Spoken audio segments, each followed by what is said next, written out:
Добър вечер, Кати. Добър вечер. Здравей, така. Ние получихме твоето писмо. Обаче дядо Коледа така и не разбра какво точно искаш ти. Затова той ти поднася този подарък. За това, че ти вярваш в дядо Коледа, в магията на празника. С пожелание да бъдеш много здрава, много щастлива, много успехи като дяда Кати. И весела Коледа, нова година. Пожелавам.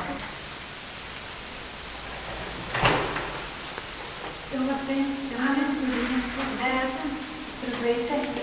Ние сме пратеници на дядо Коледа. Да ви изненадам, много се радваме да ви видим. В момента в подходящ вид да Благодаря ви, че изпратите вашето писмо до дядо Коледа. Това не е сега, като мислите, че е сега. Защото дядо Коледа изпълнява желания. И ние изпратихме вашето писмо до него. Първо ми е приятно да познаем малко неговата Аз съм приятно ми. Заповядайте. Влезте. Ами, всъщност не е нужно да влизаме, но нашата идея беше да ви изненадаме. Да направим вашата Коледа по-магична. Благодаря ви, че се разходявате в дядо Коледа и за това, че се изпълнявам желания. Ами това е много хубаво. Благодаря ви. Дядо Коледа изпрати два години подарък, който се надявам да ви харесна.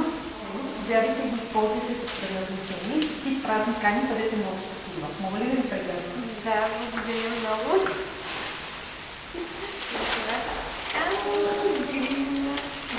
Да. Благодаря. Бъдете бяла, като и снежна, като Коледата. И вътре можете едно мече, което винаги да ви носи настроение. Всеки път, като го погледнете, да си спомняте за нас и да вярвате в Коледата. Много е кратко. Благодаря ви.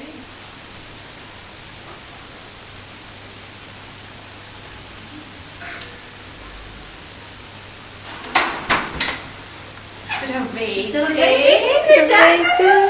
Вики, здравей! Ела да видим твоята снежанка! Здравей, малка принцеса! Здравейте! Ало, колко ти хубава ти! Какво има там? Ела, какво ли е? Ти какво поиска от дядо Коледа? Кажи.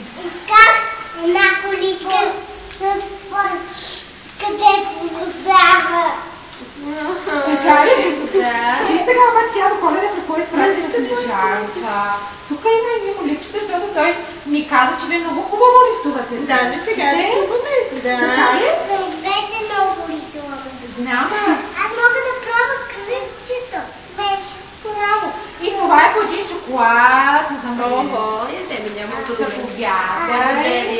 Заповядай на теб. И дядо Коледа остави едно химикалче. Това ще е на Ана. Даяна. Благодаря. Ей, той е за тебе да пише Тя все част така, че от учи. Тя знае. Много е научила. Виж много какво е изненада. Кажи Двете благодаря на теб. шоколадни. Да. Вики, а ти си по-голяма, нали така? А ще изпееш ли сега някоя песничка или някоя стихче да поздравиш на нашия пет? Здравейте, Матуш, и потрапва дядо Влад. Деците веселуши, тишината спя пред вас. Подарък ви